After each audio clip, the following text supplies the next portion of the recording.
India से test series जीतने के बाद इंग्लैंड की टीम के इस सेलिब्रेशन को गौर से देखिए। इसके दो मुसलमान खिलाड़ी आदिल रशीद और मोइन अली किस तरह टीम को छोड़कर अलग हो गए जब जीतने की खुशी में प्लेयर्स ने शराब की बोतलों के कॉक खोलकर शराब की बौछार कर दी। ये है गैरत ईमानी, हिम्मत और मर्दानगी।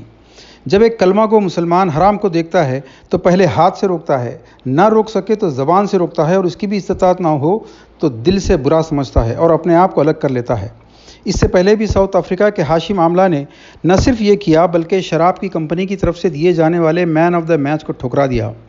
यही गैरत इस्लामी है कि सामने चाहे कोई सेलिब्रिटी हो, चाहे कोई मिनिस्टर या प्राइम मिनिस्टर, चाहे पोजीशन का ख़तरा हो, चाहे नुकसान का अंदेशा, मुसलमान अपने ईमान को बचाने गैरों में शामिल होकर अपने आप को सेकुलर दिखाने के लिए उनकी सफ़ में खड़ा नहीं हो जाता, बल्कि हराम से अपने आप को अलग कर देता है और दूसरों की खुशनौदी हासिल करने के लिए उनके साथ शरीक नहीं होता।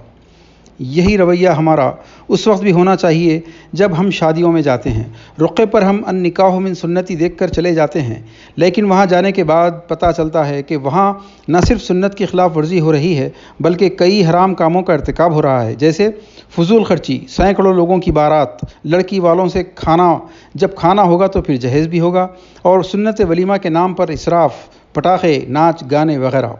एक खुददार गैरतमंद सच्चे मुसलमान के लिए लाजमी है कि मोइन अली, आदिल रशीद और हाशिम आमला की तरह फौरी ऐसी हरामकारी से दूर हो जाए, चाहे टेस्ट टीम से हटा दिया जाए। जो लोग ऐसे वक्त में मसलहत का शिकार हो जाते हैं और बहुत खूबसूरत एक्सक्यूज़ेस पेश करके ऐसी शादियां अटेंड करने का जवाज़ निकाल लेते हैं, वो दरअसल इंतहाई कमज़ोर बुज़दिल मुसलमान होते हैं जिनके मुनाफिकत और कुफ्र में दाखिल हो जाने के दरवाज़े खुल जाते हैं। लेकिन अल्लाह का शुक्र है अभी वो वक्त नहीं आया। आज भी बेशुमार मुसलमान हैं जो बुराई को देखकर इससे दिल से नफ़रत करते हैं और ऐसे लोगों से दूर हो जाते हैं।